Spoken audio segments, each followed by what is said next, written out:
Abbaa, kan Ilmaa, kan Hafuura Qulqulluu, Waaqa tokkotti ni amannaa. Ameen. Kabajamtootaa fi jaalatamtoota maatiiwwan Waaqayyoo, ijoolleen Tawaahidoo, hordoftoonni chaayinaalii Dhangaa Lubbuu lafaa fi bakka jirtanitti hundumti keessan nagaa Waaqayyoo akkam jirtu? Akkamiyyoo nageessanii galannii fi ulfinni Waaqayyoodhaaf haa ta'u ani nagaa kooti. Qophii keenya guyyaa har'aa kana keessatti kan walitiin ilaallu iccitii guddaa seexanni ittiin gaa'ela namaa diigu fi diigaa ture kan jedhu ilaalla jechuudha.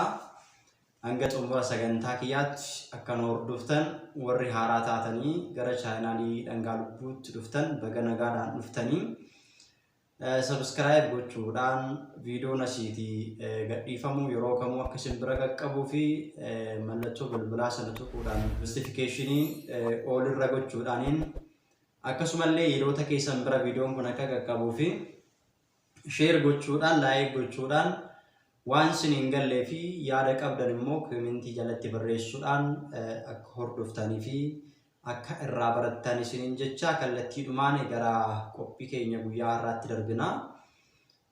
Yeroo baay'ee gaa'elli namoota hedduu osoo hin milkaa'in kan hafu seexanni iccitii guddaadhaaniin gaa'ela namoota hedduu kan diiguu fi kan diigaa jiru maal inni kan jedhu waliin laalla.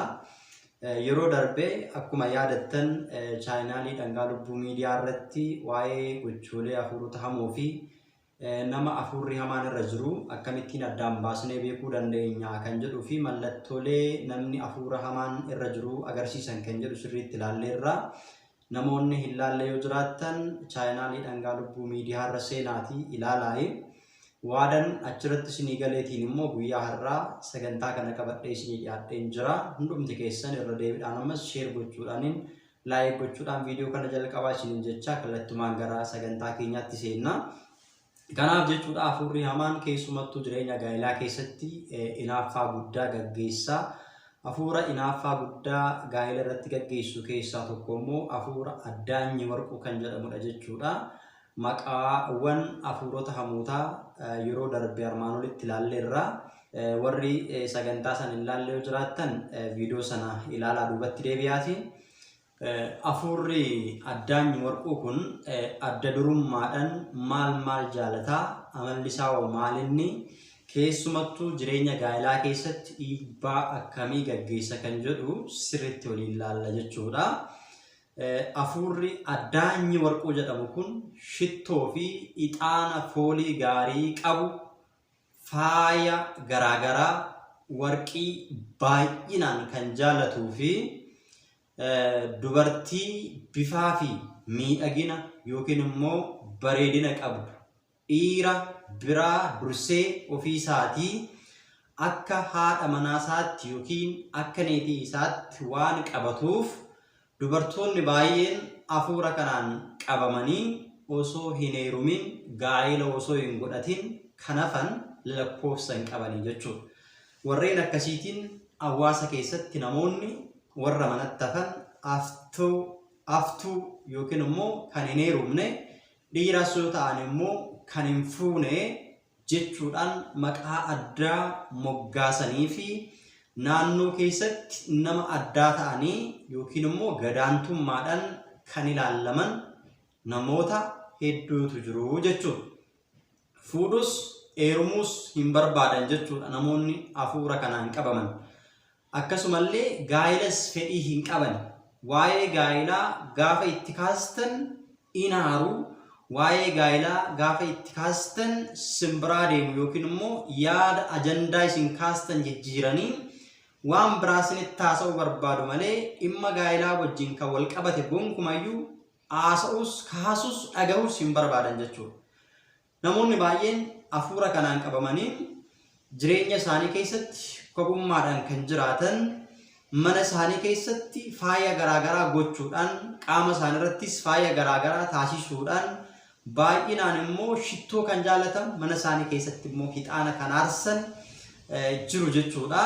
Namoonni akkana godhan immoo keessumattuu dubartoota keessaa dubartoota bifti isaanii babbareedaa yookiin immoo miidhagoo ta'an ija namaatti kan tolan gaa'ilaaf namni miidhagina isaanii ilaalee fuudhuudhaaf kan hawwu dhiira yoo ta'es immoo akkasuma dubartoonni nama sanitti heerumuudhaaf kan hawwan namni sun garuu hawwii gaa'ilaa gonkumaa keessa isaatii kan hin qabne guutumaa guututti waa'een jireenya gaa'ila isaatii yookiin jireenya gaa'ila ishiitii bilook kan ta'e yookiin immoo kan daanga'e jechuudha. Fuudhuus ta'ee heerumuus kan hin barbaannedha jechuudha. Namni hafuura addaanyi warquu kanaatiin qabame jechuudha. Keessumattuu hafuurri addaanyi warquu kun dubartoota irratti kan inni xiyyeeffatudha jechuudha. Kanaafuu jaalala abbaa manaa osoo hin argin, ijoollees osoo hin godhatin, ijoollee godhachuun osoo itti hin dhagaamin, itti gaafatamummaan maatii osoo itti hin dhagaamin hafuudhaan bara jireenya isaanii hafuura kana wajjiniin xumuru jechuudha. Namoonni kun jireenya gaa'ilaa osoo hin argin yookiin immoo gaa'ila osoo hin godhatin, mucaa godhachuun yookiin daa'ima godhachuun osoo isaan hin mararin, osoo mucaa godhe, osoo daa'ima godhadhe jedhanii suruma waa'ee gaa'ilaa irratti xiyyeeffannoo osoo hin taasisin, jireenyi maatii yookiin immoo jireenya gaa'ilaa maal akka ta'e osoo hin argin, jireenya gaa'ilaa warra godhatan ilaalanillee garaan isaanii osoo hin hammaatiin, kopuma galummaadhaan kan jiraatan namoonni kun jechuudha. Jireenya isaanii guutuu, umurii isaanii guutuu eenyu wajjin dabarsu? Hafuura hamaa kana wajjin dabarsu jechuudha.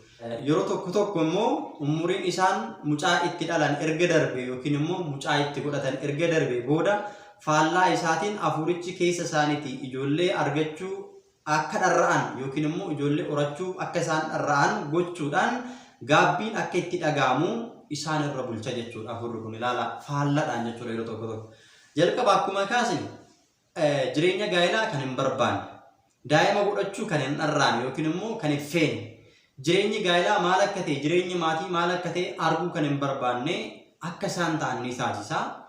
Faallaa kanaatiin immoo umuriin isaanii gaa'ila godhachuudhaaf erga darbe, ijoollee dagda'uudhaaf erga darbe booda ijoollee godhachuu akka isaan fedhan yookiin immoo daa'imman namoota biroo, ijoollee namoota biroo ollaa isaanii jiran arganii waa'een isaanii akka itti dhagahamu akka ta'uuf keessa isaanii bulee hafuurri kun dhiibbaa irratti gaggeessa jechuudha. Keessumattuu egaa saayinsiin akka jedhutti dubartoonni waggaa 45 hanga 50 gaafa ga'an dhala godhachuu hin danda'ani.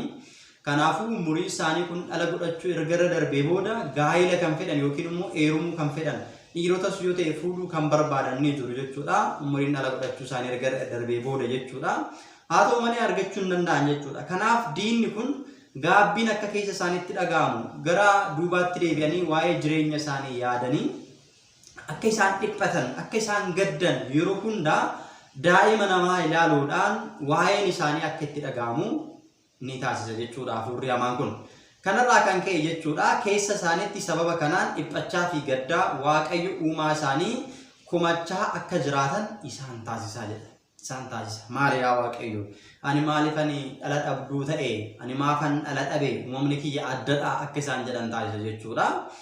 Fakkeenya kanaa yoo ilaalle jechuudha umurii dulluma isaan irratti dhala kan argatan Yaaqeemii fi Haannaan dhala dhabanii turan hin beeku hundumti keessanii. Haannaan garuu hafuura kanaan qabamtee osoo hin ta'in fedha Waaqayyo ta'ee umuriin ishee amma dhala darbummaa bira darbuttillee dhala argachuu hin dandeenye. Haa ta'u malee Waaqayyo gooftaan warra barbaadaniif ni kenna, warra kadhataniif ni dhagaha. Kennaan addaa Waaqayyo gooftaan laphee namaarraa adda kan ta'e yaada isaa keessatti yaadaa kan turee fi karaa Haannaatiin wanti kun akka raawwatamu kan barbaade Haannaan dhala dhabummaadhaan yommuu ishiin jiraachaa turtetti namoonni ollaa ishee jiran maal jechaa turan? Isheen cubbuu waan hojjettuuf dhala hin godhattu, isheen immoo dhala dhabduudha. Kanaafiyyuu ishiin maseena jedhanii yommuu ishee irratti dubbachaa turan Haannaan maal jette? Yaa Waaqayyo mucaa naaf kenni, yoo dubara taate qoraan cabsitee bishaan waraabdee na haa gargaartu jedhu, yoo dhiira ta'e immoo qotee aamee galchee na haa gargaaru jedhu kennaa godhee mana qulqullummaa keessiif galche jettee wareeddee turte. Wareegni ishii wareedde immoo ishiidhaaf raawwatee anaaf isiniif immoo haadha ifaa jireenya kan nuuf kennuu danda'u ifa addunyaa kan ta'e gooftaa keenya Yesuus Kiristoosiin kan deesse dubara maaramiin argamteetti jechuudha.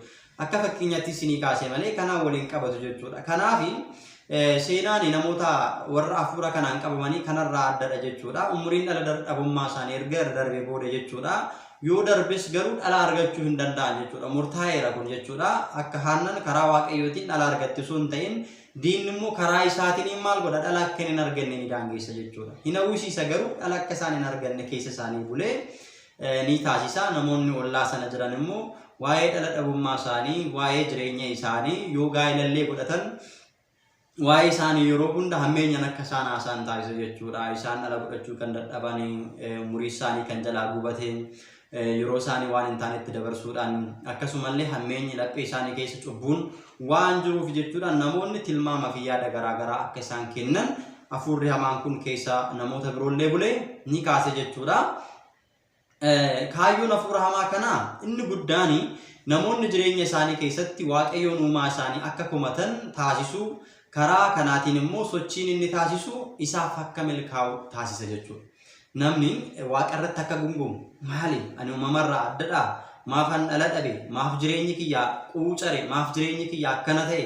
Ani waaqni nan beeku, waaqni sirumayyuu hin jiru jedhanii waaqa akka komatan, waaqa irratti akka ka'an, waaqni hin jiru jedhanii jiraachuu waaqayyootti akka namoonni shakkan, shakkii keessa isaanii uumee yookiin bulchee ofii isaatii akka fedhii isaatti bulchuu fi jiraachisuu qajeelchuu waan barbaaduuf hafuurri hamaan kun kaayyoon isaa inni guddaan namoonni komii guddaa akka waaqa irratti kaasan, akka waaqayyo irraa amanamummaa dhaban, akka waaqayyoon komatan, akka waaqayyo irratti ka'an taasisuudhaaf jechuudha. Hafuurri hamaan kun keessa namootaa bulee waan kana kan inni raawwatuuf jechuudha. Inni biraani hafuurri addaanyi warquu kun amala adda biraa qaba jechuudha. Amalli inni qabu maali inni yoo jettan, erga dubartii tokko qabatee booda qaamni ishee akka babbareedu godha. Qaama ishee irratti immoo warqeen iddoo hundatti akka baay'atu taasisa jechuudha. Morma ishee irratti, harka ishee irratti, rifeensa ishee irratti, mataa ishee osoo hin hafin jechuudha. Guutummaan qaama ishee warqeedhaan akka ta'u faaya garaagaraatiin akka miidhagu taasisa jechuudha keessa ishee buluudhaan. Ofii isaatii miidhagina addaa kennuudhaaf humna kan qabu yommuu ta'u, dhiirri biraa lafa kana irra jiru yoo itti siqee yookiin immoo yoo ilaalee akka ittiin booji'amu godha jechuudha. Waan addaati jechuudha. Gochaan inni godhu maa inni seetanii iccitii guddaa of keessaa qaba jechuudha. Hubachuu danda'u isin irra jiraata. Dubartiin kun baay'ee miidhagduudha. Qaama ishee irratti faayi garaagaraa, warqeen garaagaraa ni argama, ni mul'ata. Dhiironni biraa immoo bareedina ishee, miidhagina ishee fi warqee qaama ishee irra jiru kana laalanii jaalala isheedhaan akka booji'aman ni taasisa jechuudha. Keessa isaanii bulee hafuurri ishee irra jiru kuni gara isaaniitti ta'uudhaan akka jaalala isheedhaatiin boqonnaa dhaban, bareedina ishee ilaalanii, simboo ishee ilaalanii namoonni baay'een akka isaan boqonnaa dhaban ni taasisa jechuudha. Erga kana taasisee booda fedhiin walitti dhufeenya isaanii akka itti dhagahamu godha. Akka itti dhagahamu godha jechuudha. Yeroo sana dhiironni kun dubartii kana argachuudhaaf ni barbaadu, ni fedhu.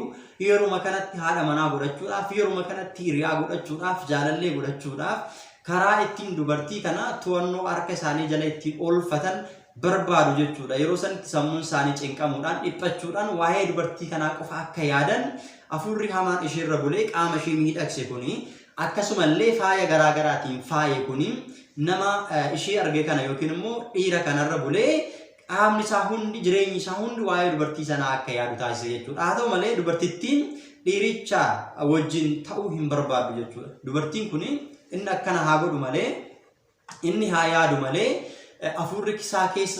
hafuurichi keessa isaa bule suni waa'ee ishee akka yaadu isa taasisu malee dubartittiin garuu waa'ee nama kanaa gonkumaa akka isheen immoo hin yaadne taasisa jechuudha faalladhaan. Asiin mucichi akka jaalala isheedhaan gubatu, akka jaalala isheedhaan dirqamu, akka isheetti dhufuu barbaadu ni dirqamsiisa keessa isaa taa'ee. Gama biraatiin immoo hafuurri ishee keessa jiru kun immoo ofuma mataan isaa jechuudha akka isheen gara isaatti hin dhiyaanne, akka isheen walitti dhufeenya isaa hin uumne, akka isa wajjin iyyuu carraa haasa'uu hin arganne gidduu galee maal godha? Ni daangessa jechuudha. Namtichi asitti ni dhiphata. Isheen immoo waa'ee inni isheedhaaf dhiphachuu sana quba hin qabdu jechuudha. Yoo itti siqee itti dubbachuudhaaf ka'ellee hafuurichi gidduu isaanii galee karaa garaagaraatiin biloo godha jechuudha. Yookiin immoo daangaa itti ta'a jechuudha. Hafuurichi dhiira baay'ee wajjin kan walitti ishee fidu ta'us hunduma wajjin iyyuu walii ishee hin galchisiisu jechuudha. Hafuurri kun namoota hedduudhaan walitti fida.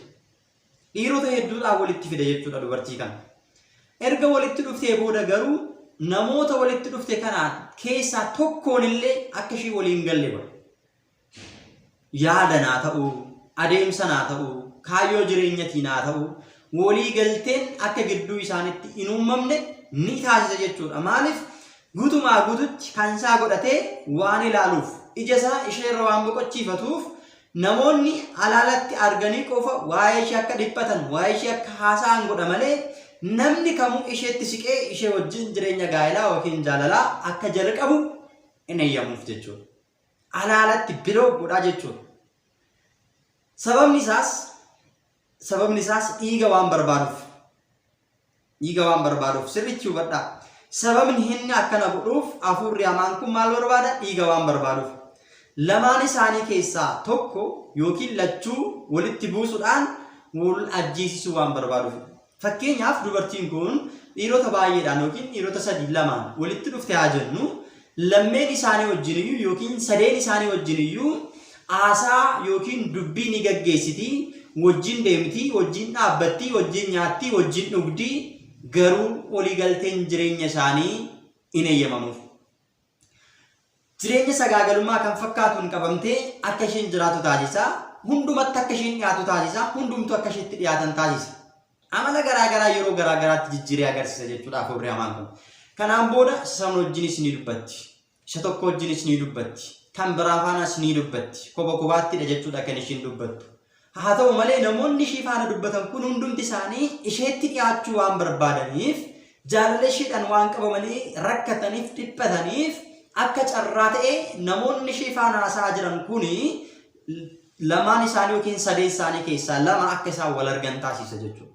Kanaan booda akkamitti ishee wajjin deemtaa keessa galanii dubbii kaasanii lammeen isaanii walitti bu'anii gidduutti wal rukutanii dhiigni akka dhangala'u barbaada hafuurichi.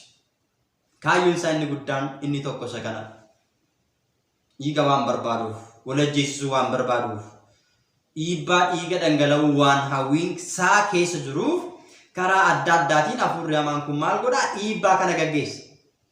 Gama biraatiin namoonni dubartii kana wajjin walitti dhufeenya uuman immoo namoota akkamiiti yoo jettan sooressoota warra ta'an, qabeenya guddaa warra qaban, kaapitaala guddaa warra qaban. Maaliif dubartiin kun namoota adda biraarraa miidhagduudha, bareedduudha.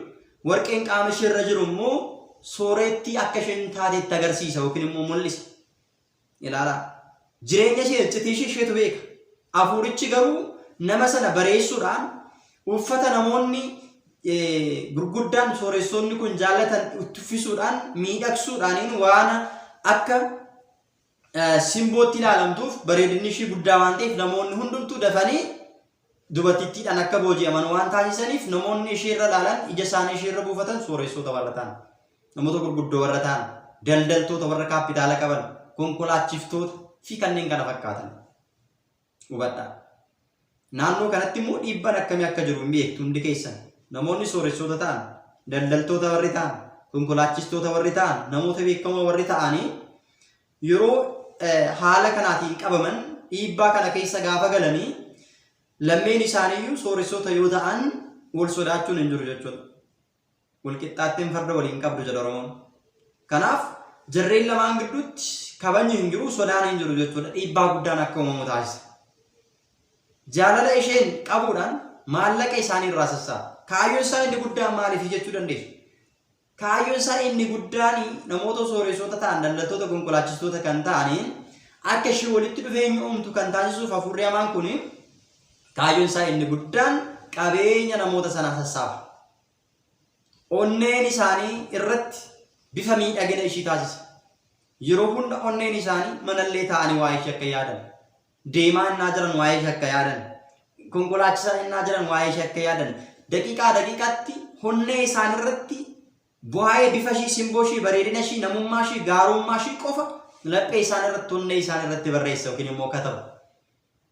Kanaan booda jaalalli isheedhaaf qaban iddoo guddaa waan ta'eef wanti biraa ishee kan isaaniif caalu gonkallee hin jiru waan ta'eef iyyuu yeroo hunda maal ta'u jaalala isheedhaan akka miidhaman taasisa. Amma ishee argatanittis irriiba isaan dhorkuudhaan isaan jeeqa. Baay'ee ulfaata laalaa. Irriiba hanga dhabanitti, hanga boqonnaa dhabanitti, nyaatallee hanga dadhabanitti ishee argachuudhaaf qofa wanti isaan godhan hundi olaanaadha jechuudha. Kanaaf kanas haa ta'u sanas haa ta'u manatti illee boqonnaa dhabuudhaan irriiba dhabuudhaan boqonnaa dhabuudhaan ishee qofa argachuudhaaf jecha akka isaan dhiphatan akka isaan dhamaan taasisa. Tokkoon isaanii immoo amma maraatanitti isaan jeeqan baay'ee ulfaata. Hanga sadarkaa maraachummaarra gaanitti yoo ishee argachuu baatan hanga sadarkaa maraachummaarra hanga isaan gahanitti hafuurri hamaan kun jaalala isheedhaan isaan qabee hunduma isaanii tokkoon isaanii jeeqa. Ilaalaa amma akka ulfaatu. Inni tokko sachi jeeqamaa jira. Tokko sachi waa'ee isheedhaaf jeeqamaa jira. Dhiphachaa jira. Tokko sachi dhiphachaa jira. Jarreen dhiphachaa jiran kun irriiba dhabanii boqonnaa dhabanii dhiphachaa jiran kun osoo walitti dhufanii dhiibbaa hammamii uumu jettanii yaadu. Hafuurrichis kan inni barbaadu kana dhiibbaa uumamu kanaatiin gidduutti dhiiga waan barbaaduuf. Inni biraan qabeenya isaanii bittinneessuu waan barbaaduuf, sassaabuu waan barbaaduuf. Kun egaati hafuurichi dubartittii haadha qabeenyaa gochuudhaaf daandii inni ittiin deemuu fi tooftaa hojii cubbuu hojjechiisuudhaaf itti fayyadamu. Tokkoffaan dubartii kana qabeenya akka isheen godhattu gochuudhaaf. Maaliif akka isheen qabeenya godhattu barbaada? Innis kaayyoo mataa isaa danda'e qaba. Sooretti gochuudhaaf, iddoo guddaa isheedhaaf kennuudhaaf, qabeenyi jarreen kanaa akka sassaabamu, isaan immoo akka hiyyummaa keessa galan gochuudhaaf. Qabeenyi sassaabamu kun immoo deebi'ee eenyu fayyada kan jedhuuf ilaalla jechuudha. Dubartittiin akkanaa guyyaa tokko kan dhiira isheedhaaf booji'ameef qabeenya isaa isheedhaaf balleesse sana yoo of kennitu fakkeenyaaf dubartiin kun namoota kanaaf booji'amteetti. Namni isheedhaan booji'ame kun immoo qabeenya isaa hanga kennutti waan isheedhaaf barbaachisu hundumaa hanga isheedhaaf laachuutti bittinneessutti yoo ga'e illee jedha guyyaa 2 yookiin guyyaa 3 booda immoo hafuurichi kun dadhabaa ta'a. Kana jechuun maal jechuudha? Namtichi waa'ee isheedhaan booji'ameera. Guyyaa tokkoof yookiin guyyaa 2 waa'ee ishee yaada.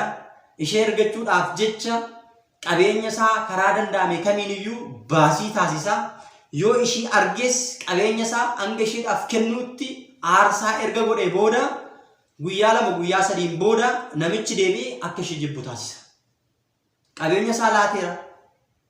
Guyyaa 2 guyyaa 3 yookiin guyyaa tokkoof waa'ee ishii yaaduudhaan dhiphateera. Yeroo isaa jalaa gubateera. Kanaan booda guyyaa 2 booda immoo maal godha? Waa'ee ishii akka ishee yaadne akka inni jibbu godha. Garuu qabeenyi isaa gara isheetti maal ta'eera? Manca'eera, baasii ta'eera, kennameefira. Kun immoo yeroo hafuurichaa wajjin jirtudha jechuudha. Yeroon kun fakkeenyaaf amma yeroo ishiin hafuurichi ishee faana jirudha jechuudha kan kana godhu. Gaafa dadhabaa ta'u garuu hafuurichi gaafa irraa deemu. Yeroodhaaf gaafa irraa siqee ilaala jechuudha. Innis boqonnaa barbaada yeroo hunda. Akkuma namni fakkeenyaaf hojii hojjetu hin dadhaba miti. Innis hojii isaa taasifatee haa hojjetuyyuu malee yeroodhaaf irraa siqee ilaala jechuudha. Yeroo kanatti ixaan, sandalli, shittoo, uffatni hafuurichaa hunduu osoo hin hafin ni qophaa'a. Mana keessatti ixaana qopheessiti, sandallii qopheessiti, shittoo fi uffanni adda addaa hafuurri hamaan kun kan jaalatu hundi dubartii kanaaf ni qophaa'a. Gosti gibiraa hafuurichi barbaadu hunduu erga guutame booda ganama sana nama maallaqa isaa gadi naqu yookiin immoo kennu ni qopheessa. Hafuurichi kun hojii kana gaafa hojjetu callisee miti kan inni hojjetu. Gibira barbaada jechuudha. Wanti sila armaan olitti kaasnee dubbanne kun erga qophaa'ee fi aarsaan kun gibirri kun erga isaa dhiyaatee booda bakka ba'e kan ammoo kan bakka buusuu danda'u hafuurichi akkuma jalqaba isiniif kaasee namoota armaan olitti dhoofne sooressota haa ta'an, daldaltoota, konkolaachistoota haa ta'anii isaan keessaa tokko nama maallaqa kennee baasii godhee gibirri isaaf barbaachisu kun bitamuufii danda'u ni qopheessa. Inni immoo fuudhee ishiitti kenna. Ishiin irraa fuutee gibira kana ni qopheessiti jechuudha. Humni namichaa miidhagina qaama isaa bifaa fi bareedina isaa dursee abjuun isheetti agarsiisuu danda'a jechuudha. Gaafa ishiin gibira kana dhiyeessitu, aarsaa kana gaafa hafuuricha kanaaf dhiyeessitu, mul'ataan haa ta'u qaamanitti mul'ate hafuurri hamaan kun namni aarsaa yookiin immoo gibira hafuura hamaa kanaaf dhiyaatu boru kennu kun eenyu akka ta'e itti mul'isa. Abjuu isheedhaan argiti. Yookiin itti mul'atee itti agarsiisuu danda'a. Guutumaa guutuutti booji'eera waan ta'eef. Namtichi ija ishii keessa gala, yaada ishii keessa gala. Amalli isaa inni biraan kallattiidhaan wal ilaaluudhaan, sagaleedhaan, bilbilaan haasa'amuun, nagaa harkaa wal fuudhuudhaan, uffata tuttuquu fi kanneen kana fakkaatan hunduu osoo hin hafin fedhii isaa quunnamtiitti kakaasa. Fakkeenyaaf dubartiin tokko osoo ishiin deemaa jirtu karaarra deemaa jirtu haa jennu. Dubartiin kun karaarra gaafa ishiin deemtu dhiirri tokko tasuma karaarratti gaafa ishee argu dubartii sana hin beeku. Garuu dubartittii sana waan argeef qofa haala uffannaa fi bareedina ishii simboo ishii qofa waan argeef qofa ammuma dubartii sana argatee jireenya biraa keessa galuudhaaf ni muddama. Kana kan godhu hafuuricha ishii keessa jirutu gara isaatti ergamee ija ishee irra taa'ee yookiin qaama ishee irra taa'ee namticha booji'aa jechuudha. Akka carraa ta'e bilbilamu yeroo tokko dhimma adda addaatiif namni walii bilbila. Bilbilamuun namtichi jaalala isheedhaan qaba. Sagalee keetu natti bareede bara. Sagalee keetu na booji'ee bara jedhaan. Tarii waan akkasii wanti dhageessanii jiraachuu dandeessu. Sagaleen kee baay'ee bareeda. Sagaleen kee baay'ee miidhaga. Sagaleen kee jaalala na qabsiiseedha. Eenyummaa ishee beeku. Maal akka isheen fakkaattu hin beeku. Guddinni ishee maal akka ta'e hammam akka isa madaaluuf hin madaalle addaan baasee gonga kan hin beekne sagalee qofaan booji'amee bilbila qofaan haasaa qofaan yookiin immoo ijaan ilaalee waan argeef qofaan namtichi waa'ee jaalala isheedhaaf maal ta'a ni booji'ama ni dhiphata. Kana kan godhu hafuura hamaa kanadha jechuudha. Maqaan isaa Addaanyii Warquu isa jedhamu kana. Miidhaa guddaa gaa'ela keessatti kan gaggeessu waan ta'eef. Amala addaa keessaa inni biraa immoo uumama kamirraayyuu bifa adda ta'een yookiin immoo bifa uumamaarraa adda ta'een namni ishee erge kun fedhiin akka itti dhaga'amu akka inni hanga sadarkaa maraatummaa keessaa amma galutti itti kakaasa jechuudha. Fakkeenyaaf amala dirqisiisanii gudeeru qaama amala sagaagalummaa fi hojii hafuuraa ibsuu keessaa isa tokkodha jechuudha. Fakkeenyaaf ammuma muddama keessa galuudhaan yeroo tokko dubartoota irratti miidhaan akkasii kan raawwatamuuf kanarraa kan ka'e jechuudha. Hanga daa'ima xiqqoo dirasiitti illee nama guddaa ta'e daa'ima xiqqoo abbaa ta'uufii danda'uuf gaddeebi'ee yeroo waan ciggaachisaa kana raawwachiisu yookiin raawwatu namtichi jaalatee miti. Namoota baay'een nageenye to'annoo seeraa jala oolaniiru jedhamee yeroo miidiyaa irratti dubbatamu daa'ima waggaa 5, 6, waggaa 10 jedhamee dirqii kana keessa akka isaan galan ammuma battala waan arganiif qofa hafuurri hamaan qaama ishee keessa jiru sun namticharraa erga bulee booda deebisee ishee irratti dhiibbaan akka raawwatamu seenaan ishee akka xuraa'u namummaan ishee akka badu taasisa. Abalutu bar waan akkanaa irratti raawwatame jedhamti dubartittiin. Bifa kanaan hafuurri hamaan kun miidhaa guddaa gaggeessa. Kuni gaa'ela dursa. Jireenya gaa'elaa dursa hafuurri hamaan kun miidhaa inni geessisudha jechuudha. Hiccitiinsaa isa kanadha jechuudha. Namoonni baay'een jireenya kanaatti kan rakkatan gaa'ela bu'uureffachuu osoo barbaadan, hundeeffachuu kan dadhaban seenaan jireenya isaanii kan jalaa itti dukkanaa'e manatti kan hafan mana keessatti ta'anii kophaa isaanii barri cufatanii kan bu'an gaa'ela godhachuudhaaf ni hawwu dhiirri gaafa dhufu yookiin kan ishee baqatan yookiin immoo isheen deebitee kan baqattu erga walitti dubbatanii yaada xumurarra erga gaanii booda yaada hin beekamneen walitti bu'uudhaan jireenya gaa'elaaf isaan yaadan osoo hin milkaa'in kan hafu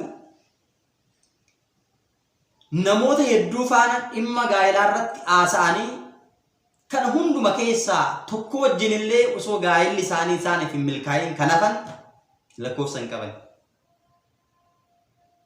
Namoonni baay'een gaa'ela godhachuu nan hawwa garuu gaafa nama wajjin gaa'ela godhachuudhaaf yaada sana wajjiniin haasa'u na jibbisiisa, nan dhiisa, irraa fagaadhu na godhaa, silkii irratti cufi na godhaa, isumayyuu yookiin isheeyyuu arguun barbaadu kan jedhan lakkoofsa hin qaban hedduudha.